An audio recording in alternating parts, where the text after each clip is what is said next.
Hi y'all, I'm Amber, welcome back to Cats Reads, and today I'm going to share with you a library haul. As I mentioned in my TBR video, these books will be read between the 6 books that I've chosen for my TBR. These books are not books that I'm definitely going to be reading. Like, they have a due date, so I don't know if I'll be able to get to all of them before they're due, and I may try to renew these books, but maybe by that time I'm not going to be all that interested in them. Like, these were like in the moment picks for the most part. I do have 2 books requested and they will definitely be read, but I'm not going to share them with you because I don't have them with me. But these books are just books that I'll be trying to read, and we'll see if I'm still interested in some of these books when they end up being due.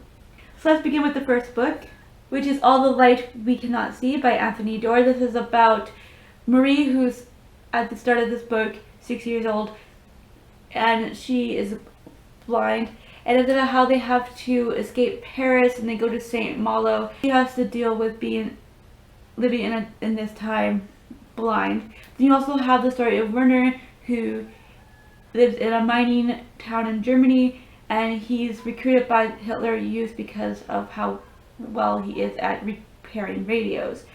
Their paths cross because they both end up in St. Malo. I'm currently reading this and I'm really enjoying it. I love Marie, I love Werner. They're both really great characters and the writing style is so beautiful. Like, I just absolutely love it. So I am about 100 pages in and I can't wait to get further into it. Next, I have here The Last of the Mohicans by James Fenimore Cooper. This is about 3 Mohicans who rescue Cora and her sister, who are on their way to visit their father's fort. And in doing so, they end up kind of being caught in the middle of this whole French and English war that they were trying to stay out of because they didn't really agree with it and they knew where it would lead anyways. I loved the film, absolutely loved Daniel Day-Lewis in there, and the whole film was amazing and beautiful and the story was wonderfully done. So I really wanted to read the original story and see like how much justice they did the book. I have actually known that this was a book for quite some time. I just hesitated in picking it up for like ever, but since I've watched the film the second time, I decided that it was about time that I actually read the book and get the actual story. So here we go. Rebecca by Daphne du Maurier. This is about a woman who ends up marrying a man who I think is basically still mourning, or supposedly he's still struggling with the death of his previous wife Rebecca, and in moving into the house that him and his previous wife lived in, she starts sensing something different, maybe even sinister about the house, and maybe Rebecca hasn't really left. I don't know how long ago it was, but it was quite some time, like maybe 5 years maybe. I had owned this book, I tried to read it, we didn't really hit off well with each other, so I gave it away. And then recently I've been hearing several people talking about Daphne du Maurier and specifically about Rebecca, and I was just like, you know, it's been a long enough time, I think I should try Rebecca again, and here we are with Rebecca, and hopefully this time I have better success. Life with Jeeves by P.G. Wodehouse. This is, I believe, 3 novels. I'm not sure. It could be short stories, which I'm not really into short stories, but it says omnibus, which makes me think that it's novels. So it's 3 novels in 1 book. I will be trying just one of them and see how I hit off.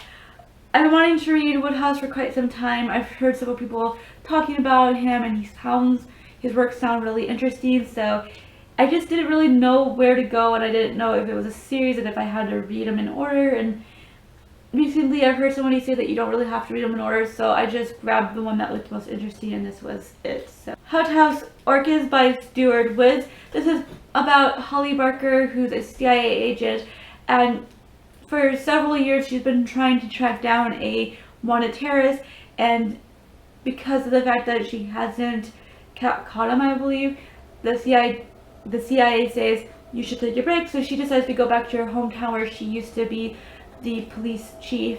And in going back, she realizes things have changed drastically.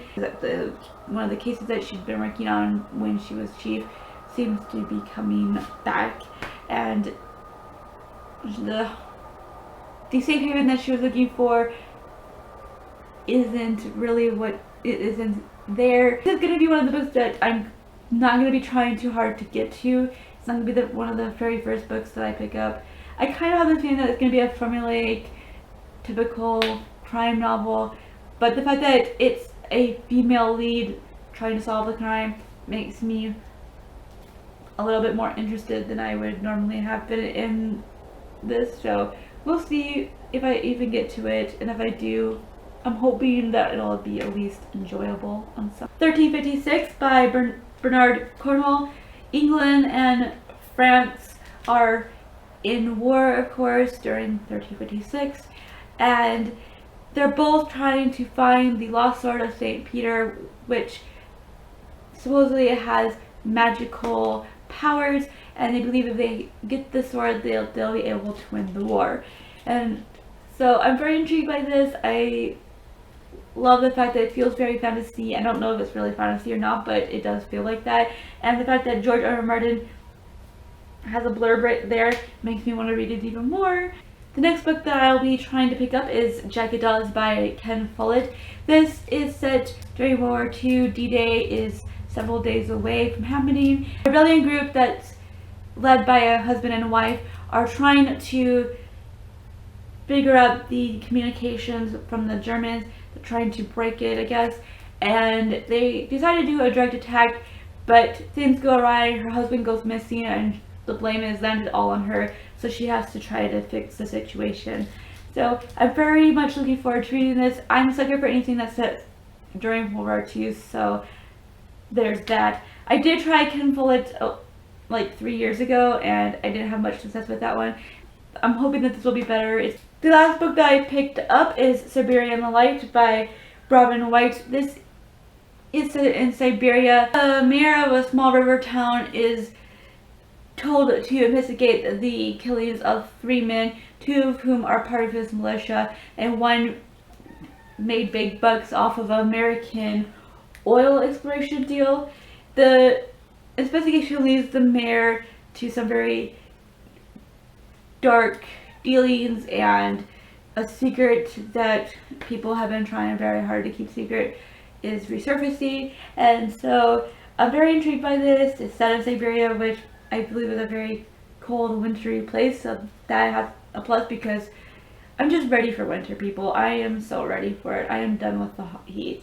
So if this kind of makes me think cool, that's a plus, right?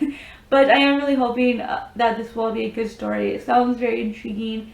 It's a little bit different, set in a different place that I've ever read about before, so it has all that going for it. So there you go. Those are all the books that I picked up from the library. Tell me down below if you've recently gone to your library. What books have you picked up? I would love to hear from you. If you've read any of these books, I would love to hear if you like them or not. Thank you all so much for watching, and keep smiling.